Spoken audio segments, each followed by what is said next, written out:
Page 269, Chapter 7. Slowly, the outside world invades my senses. And oh my, what an invasion. I am floating, my limbs soft and lagged, utterly spent.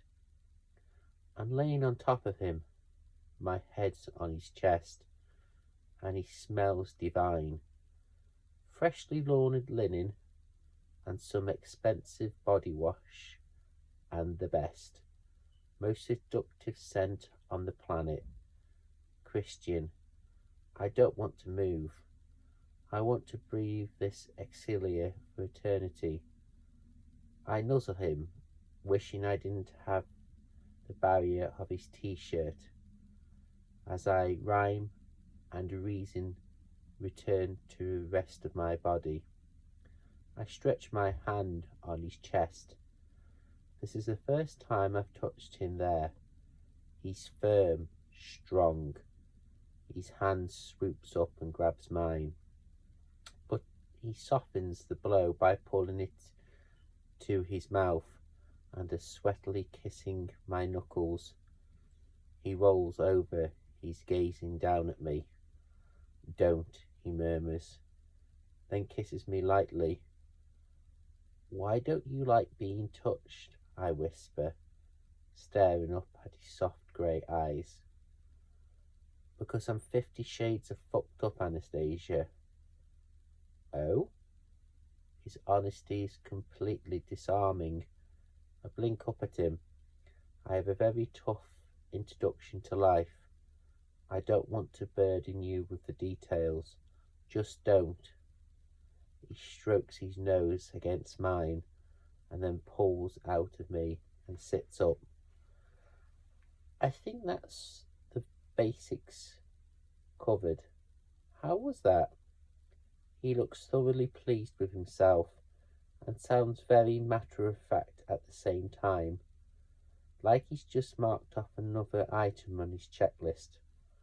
I'm still reeling from the tough introduction to life comment. It's so frustrating. I am desperate to know more, but he won't tell me. I cock my head to one side, like he does, and make an enormous effort to smile at him. If you imagine for one moment that I could cede control to me, well, you haven't taken into account my GPA. I smile shyly at him, but thank you for the illusion. Miss Steele, you are not just a pretty face. You had 6 orgasms so far, and all of them belong to me, he boasts, playful again. I flush and blink at the same time, and he stares down at me. He's keeping count? His brow furrows. Do you have something to tell me? His voice is suddenly stern. I frown. Crap. I have a dream this morning. Oh? He glares at me. Double clap.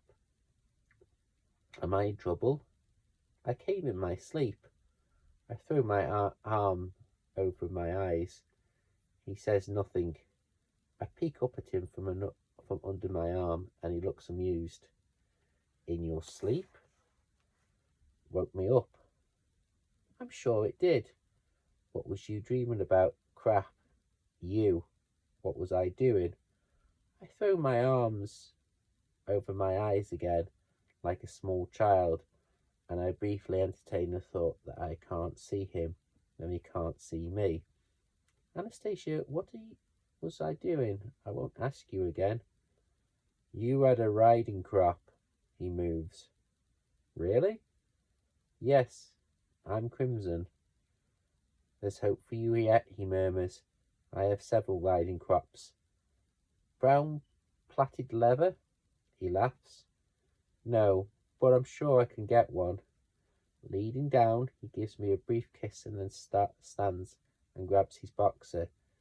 Oh my, he's going. I glance quickly at the time. It's only 9:40. I scoot out of the bed too and grab my sweatpants and cami top and sit back on the bed cross-legged watching him. I don't want him to go. What can I do?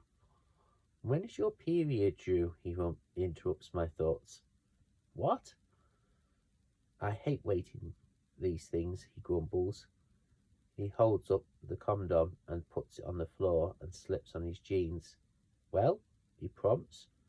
When I don't reply and he looks at me expectantly and he's waiting for my opinion on the weather. Holy crap, this is personal stuff. Next week, I stare down at my hands. You need to sort out some contraception. He's so bossy.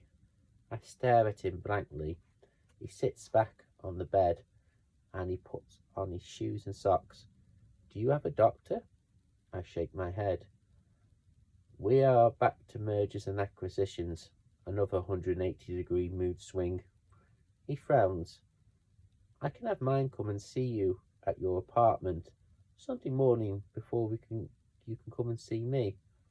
Or you can see me at my place. Which one would you prefer? No pressure then.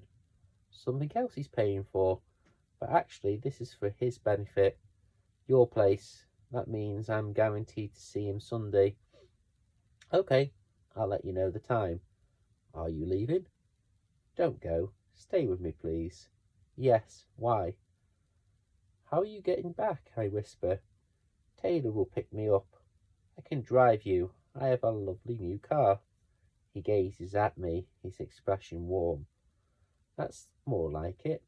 But I think you've had too much to drink.